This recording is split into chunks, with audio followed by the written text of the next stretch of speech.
Hi everyone, my name is Avdhesh Singh. दोस्तों, अपने physics academy classes के यूट्यूब चैनल पर हम आप सभी का स्वागत करते हैं। आज हम बात करेंगे गॉस फर्मे का अगला अनुप्रयोग क्या है। तो देखें दोस्तों, आज ये अगला अनुप्रयोग है एक समान आवेशित अचालक गोले के कारण वैद्युत क्षेत्र। एक समान आवेशित अचालक गोले के कारण वैद्युत क्षेत्र का मान। ठीक है, आज हम इसी पर चर्चा करेंगे। ये चर्चा करने से पहले हमको ये जानना होगा कि अगर हम किसी चालक को आवेश देते हैं तो आवेश उस चालक के संपूर्ण पृष्ठ पर वितरित होता है, लेकिन वहीं पर जब हम आवेश किसी अचालक को देते हैं तो वह आवेश उसके संपूर्ण आयतन पर वितरित होगा। ठीक है, तो ये इस बात को ध्यान में रखिएगा। तो हमारा ये जो गोला है ये क्या है, अचालक है। इसको हमने जो आवेश दिया वो आवेश इसके संपूर्ण आयतन में वितरित हो गया। तो माना r त्रिज्या का एक अचालक गोला है जिसके संपूर्ण आयतन में q कूलाम का आवेश वितरित है। तो इस अचालक गोले के कारण वैद्युत क्षेत्र का मान क्या होगा। तो यह वैद्युत क्षेत्र हम पहले ये जानना होगा कि वैद्युत क्षेत्र हमें ज्ञात कहाँ करना है। क्या गोले के बाहर ज्ञात करना है, क्या गोले के पृष्ठ पर ज्ञात करना है, क्या गोले के अंदर ज्ञात करना है, ये हमको क्लियर होना चाहिए। तो यहाँ पर हमारे पास तीन संभावनाएं बन रही हैं। एक गोले के बाहर, दूसरा गोले के पृष्ठ पर और तीसरा गोले के अंदर। तो तीन स्थितियां यहाँ पर बनेंगी। पहली स्थिति बनेगी गोले के बाहर, गोले के बाहर। दूसरी स्थिति जो बनेगी वो बनेगी गोले के पृष्ठ पर। और जो तीसरी स्थिति हमारे पास बन रही है वो है गोले के अंदर। ये तीन स्थितियां हैं, इन तीनों को हमें अच्छे से समझना होगा। तो हम पहली स्थिति पहले हम देखें, गोले के बाहर वैद्युत क्षेत्र का मान निकालेंगे इस आवेशित अचालक गोले के कारण। तो हम क्या करते हैं, इस गोले के केंद्र O से स्मॉल r, ये स्मॉल r है लेकिन कैपिटल R से क्या है, बड़ा है। अगर ये बड़ा होगा तभी यह बिंदु इस गोले के बाहर होगा। तो ध्यान रहे, small r greater than capital R। Capital R जो है इस आवेशित अचालक गोले की त्रिज्या है और स्मॉल r जो है इस गोले के केंद्र O से बाहर जो बिंदु P है उसकी दूरी है। तो बिंदु P पर वैद्युत क्षेत्र का मान निकालने के लिए हम क्या करेंगे, इस r दूरी का, इस स्मॉल r दूरी त्रिज्या का एक गोलीय गॉसियन पृष्ठ की रचना करेंगे। अब आप सोचेंगे सर इसकी क्या जरूरत पड़ रही है, क्यों हम इसकी रचना कर रहे हैं। तो ध्यान दें, हम गॉस फर्मे का अनुप्रयोग पढ़ रहे हैं और गॉस फर्मे का अनुप्रयोग का मतलब है कि गॉस फर्मे की सहायता से हम जो कहा गया है वैद्युत क्षेत्र ज्ञात करना, वो हमें गॉस फर्मे की सहायता से ज्ञात करनी है। इसीलिए गॉस फर्मे का ये अनुप्रयोग कहा गया है। तो गॉस फर्मे जब हम यहाँ अप्लाई करेंगे तो गॉस फर्मे कहाँ अप्लाई होगा ये हमको पहले जानना रहेगा। तो गॉस फर्मे वहाँ अप्लाई होता है जहाँ आवेश बंद पृष्ठ से क्या हो, परिबद्ध हो, घिरे हों। अगर आवेश बंद पृष्ठ से परिबद्ध नहीं होंगे तो वहाँ पर गॉस फर्मे लागू नहीं हो सकता। इसीलिए ये आवेश किसी पृष्ठ से परिबद्ध हो जाए, इसलिए हमें गॉसियन पृष्ठ की रचना करनी होती है। चूंकि ये अचालक जो है गोलीय है, इसलिए हम इसके चारों तरफ गोलीय गॉसियन पृष्ठ की रचना करते हैं। तो ये जो डॉटेड गोला दिख रहा है इसको हम बोलते हैं गॉसियन पृष्ठ। ये गॉसियन पृष्ठ है, ठीक है। और इसकी रचना हो जाने से ये जो संपूर्ण आवेश हैं अचालक के आयतन में, वो सब इस पृष्ठ के अंदर परिबद्ध हो जाते हैं, फिर गॉस फर्मे लागू हो जाएगा। ठीक है, अब देखिए, ये तो हमको पता चल गया हम रचना इसकी क्यों करते हैं। अब देखें, ये जो जैसे ही हम इस गॉसियन पृष्ठ की रचना करेंगे तो जो बिंदु P है इस गॉसियन पृष्ठ पर हो जाएगा। ठीक है, फिर क्या करेंगे, बिंदु P के चारों तरफ एक छोटा सा पृष्ठ अवयव लेंगे ds, हम इसे dA भी लिख सकते हैं, ds भी लिख सकते हैं, ठीक है। तो हमने इसको ds मान लिया कि एक छोटा सा पृष्ठ है P के चारों तरफ और इसका क्षेत्रफल है ds। तो हर पृष्ठ का क्षेत्रफल सदिश होता है और उसकी दिशा उस पृष्ठ के लंबवत बाहर की ओर होती है, ठीक है। तो अगर एक छोटा सा ये पृष्ठ है ds, तो इसका जो क्षेत्रफल सदिश है वेक्टर ds, वह इस पृष्ठ के लंबवत क्या होगा, बाहर की ओर होगा। और ये जो गोले में जो आवेश है q कूलाम का, ये सब धन आवेश है। तो धन आवेश के कारण यहाँ पर जो वैद्युत क्षेत्र की दिशा होगी वो पृष्ठ के बाहर होगी, क्योंकि जहाँ पर धन आवेश होता है वैद्युत क्षेत्र की दिशा उस आवेश से बाहर की ओर होती है। तो यहाँ पे धन आवेश है, तो इसके कारण जो वैद्युत क्षेत्र की दिशा होगी वो क्या होगी, बाहर की ओर होगी। तो ये है वेक्टर ई वैद्युत क्षेत्र की दिशा। दोनों की दिशा देखिए समान है, तो इन दोनों के बीच जो कोण बनेगा थीटा, वो कितना बनेगा, 0 डिग्री बनेगा। कोण ही नहीं बनेगा, इसलिए थीटा क्या हो जाएगा, 0 डिग्री हो जाएगा। अब हमें यह देखना है कि छोटे से पृष्ठ से होकर कितना वैद्युत फ्लक्स गुजरता है, ठीक है। तो जब भी इस तरह के प्रश्न आते हैं तो सबसे पहले हम लिखते कैसे हैं, ये हमको जानना बहुत जरूरी है। लिखेंगे माना r त्रिज्या का एक गोली अचालक है जिसके संपूर्ण आयतन में q कूलाम का आवेश वितरित है। गोले के केंद्र O से स्मॉल r दूरी पर एक बिंदु P है जहां पर हमें वैद्युत क्षेत्र ज्ञात करना है। इस स्मॉल r दूरी त्रिज्या का एक गोलीय गॉसियन पृष्ठ की रचना करते हैं जिसके पृष्ठ पर बिंदु P स्थित है।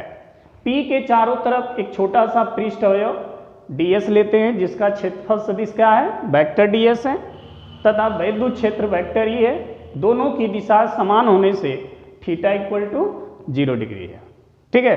तो एक छोटे से पृष्ठ ds से होकर गुजरने वाला वैद्युत फ्लक्स की बात करें तो देखें, पृष्ठ ds से होकर गुजरने वाला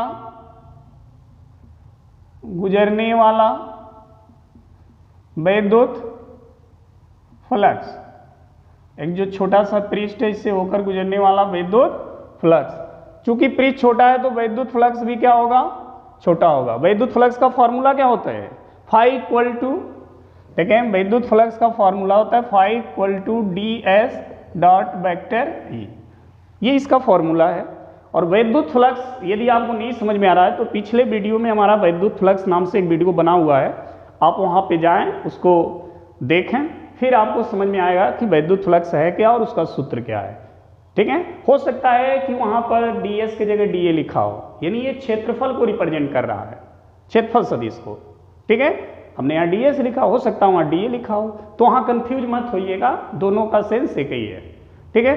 तो एक छोटे से पृष्ठ से होकर गुजरने वाला जो वैद्युत फ्लक्स है हम उसकी बात कर रहे हैं। तो चूंकि पृष्ठ छोटा है तो वैद्युत फ्लक्स भी कम होगा, इसलिए हमने यहाँ पे d लिख दिया है। अगर वैद्युत फ्लक्स अधिक होता तो ये d हट जाता, तो वैद्युत फ्लक्स हो जाएगा वेक्टर ds डॉट वेक्टर ई। एक छोटे से पृष्ठ से बात हो रही है। अगर हम संपूर्ण गॉसियन पृष्ठ की बात करें कि संपूर्ण गॉसियन पृष्ठ से कितना वैद्युत फ्लक्स गुजरेगा, तो फिर हम इसी का क्या करेंगे, समाकलन करेंगे। समाकलन क्यों करेंगे, क्योंकि ये गॉसियन पृष्ठ जो है ऐसे ही छोटे छोटे पृष्ठों से मिलकर बना होगा, तो सभी पृष्ठों को, छोटे छोटे पृष्ठों को जब जोड़ेंगे तभी तो संपूर्ण गॉसियन पृष्ठ बनेगा। तो जोड़ने के लिए हम समाकलन का काम करते हैं, ठीक है। तो देखें संपूर्ण गॉसियन पृष्ठ से गुजरने वाला वैद्युत फ्लक्स, संपूर्ण गॉसियन पृष्ठ से गुजरने वाला वैद्युत फ्लक्स क्या होगा।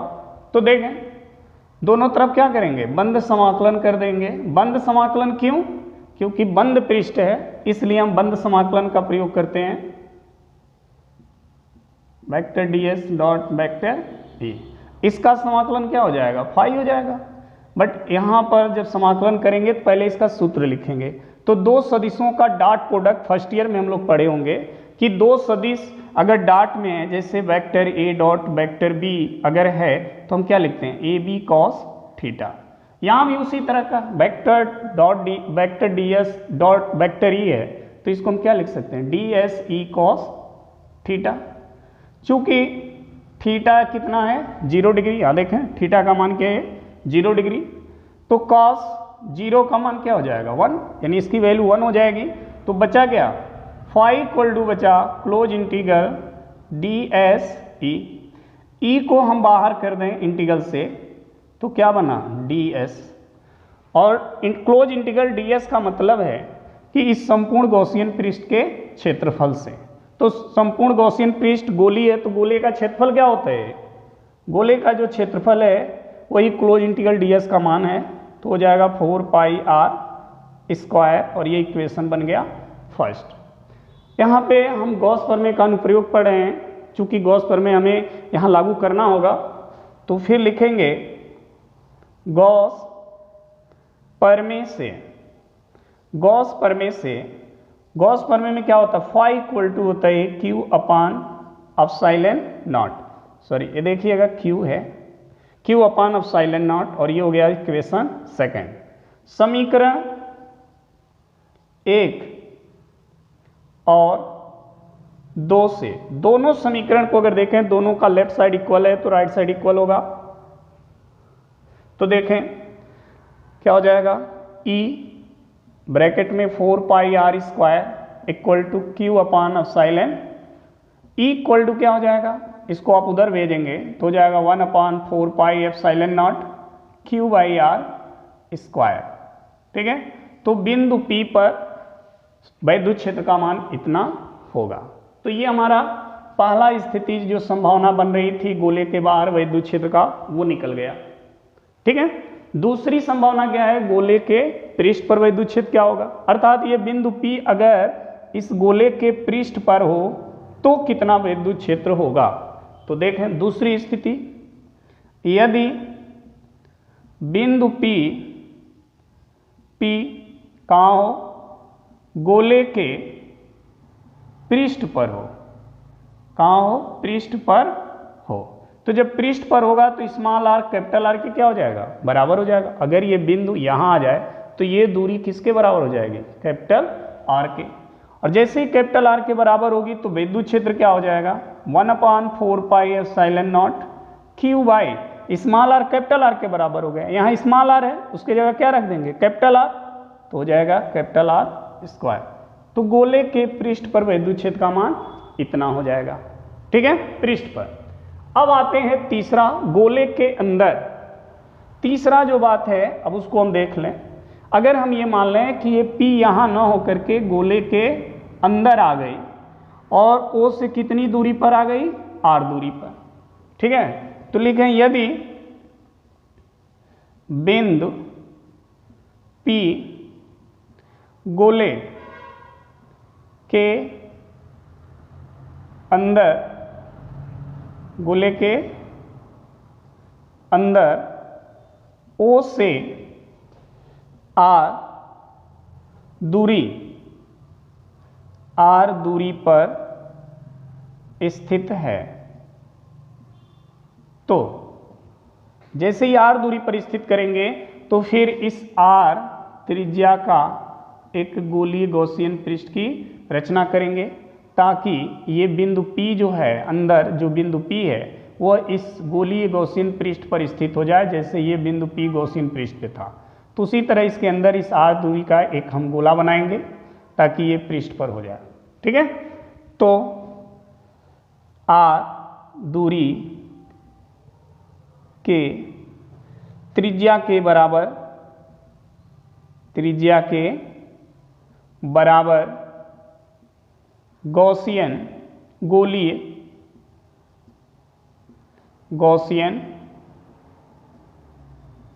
पृष्ठ की क्या करते हैं, रचना करते हैं, जिससे Q डैश कूलॉम का आवेश क्या होता है, परिबद्ध होता है। ध्यान रहे, जैसे ही आप इस r दूरी त्रिज्या का गोली गॉसियन पृष्ठ बनाएंगे तो इसके अंदर जो आवेश होगा वो Q ना होकर के Q डैश होगा, क्योंकि संपूर्ण आवेश Q है और इसके अंदर इतना ही घिर रहा है तो ये Q ना ही होगा। ये कितना हो जाएगा, Q से कम होगा, उसको हमने क्या मान लिया, Q डैश मान लिया, तो Q डैश होगा। ठीक है, अब देखें, अब इस Q डैश के कारण P पर वैद्युत क्षेत्र, तो P पर वैद्युत क्षेत्र, देखिए पूरे गोले पर Q कूलाम का आवेश था, तो Q कूलाम का आवेश के कारण P पर वैद्युत क्षेत्र कितना था, इतना था। अब इसके अंदर कितना आवेश है, Q डैश है, Q डैश के कारण कितना वैद्युत क्षेत्र होगा, इक्वल टू हो जाएगा 1/4 पाई epsilon not Q dash, Q के जगह हम Q डैश रख देंगे बटे R स्क्वायर। अब ये Q डैश का मान हमें निकालना होगा कि एक Q डैश कितना है, तो हम आयतन आवेश घनत्व का फॉर्मूला लगाएंगे। आयतन आवेश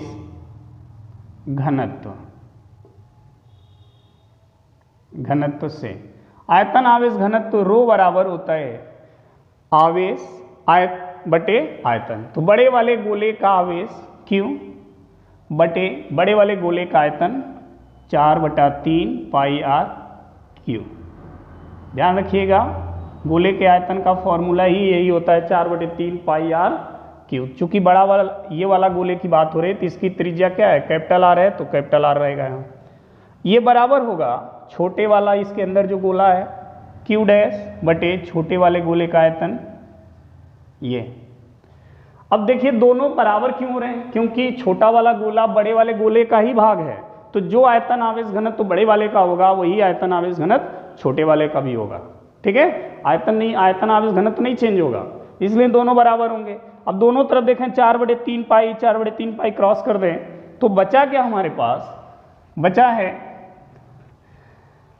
रो इक्वल टू Q। देखिए हमारे पास क्या बचा है, रो इक्वल टू Q बटा कैपिटल R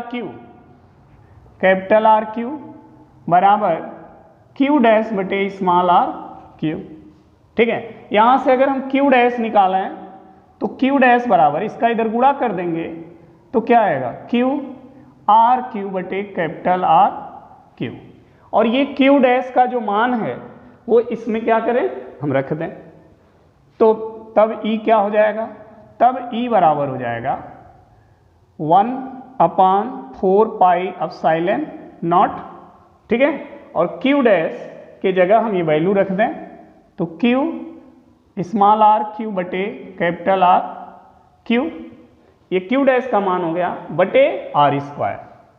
इस पूरे का एक मिनट, ये हो जाएगा Q स्मॉल r Q बटे कैपिटल R Q और पूरे का बटा small r square. Small r square से Q को क्रॉस कर दें तो इक्वल टू हो जाएगा 1/4 पाई epsilon not Q R upon capital R Q। देखिए 3 घात कटा है, 2 घात से 2 घात कट गया, एक बचा ना R, तो वो R हमने यहाँ लिखा है। ठीक है, ये हो गया, ये आ गया। अब Q का मान हम रखें तो Q का मान देखें, आपको पता होना चाहिए कि रो इक्वल टू क्या है, Q बटा 4/3 पाई R Q। अगर हम यहाँ से Q निकालें तो इसका इधर गुणा हो जाएगा 4/3 pi capital R Q into rho.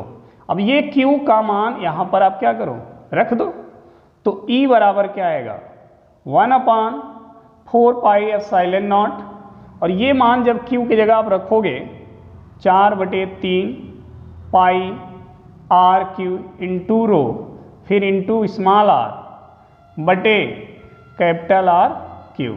Capital R Q से कैपिटल R Q क्रॉस हो जाएगा, यहाँ देखिएगा ये है 4/3 पाई, तो देखें पाई से पाई क्रॉस हो गया, 4 से 4 क्रॉस हो गया, तो इक्वल टू देखें यहाँ पर बचा 1/3, तो 1/3 हो गया। ठीक है, यहाँ बचा रो, तो रो हो गया, नीचे बचा एप्सिलॉन नॉट और ये बचा स्मॉल r। ठीक है, तो गोले के अंदर विद्युत क्षेत्र का मान ये भी हो जाएगा। देखिए गोले के अंदर वैद्युत क्षेत्र के लिए 3 फार्मूला हमको मिला है, क्या मिला है, क्या मिला है, क्या मिला। ठीक है, ये जो फार्मूला है कभी कभी पेपर में यही आ जाता है कि आवेशित अचालक गोले के कारण वैद्युत क्षेत्र, गोले के अंदर वैद्युत क्षेत्र का मान इतना सिद्ध कीजिए। जब सिद्ध करने की बात आती है तब हमको इस तरह से ये पूरा करना पड़ता है। ठीक है, तो आई होप आपको हमारा ये वीडियो अच्छे से समझ में आया होगा। फिर हम लेकर के नेक्स्ट वीडियो अगले टर्म मिलते हैं, तब तक के लिए धन्यवाद।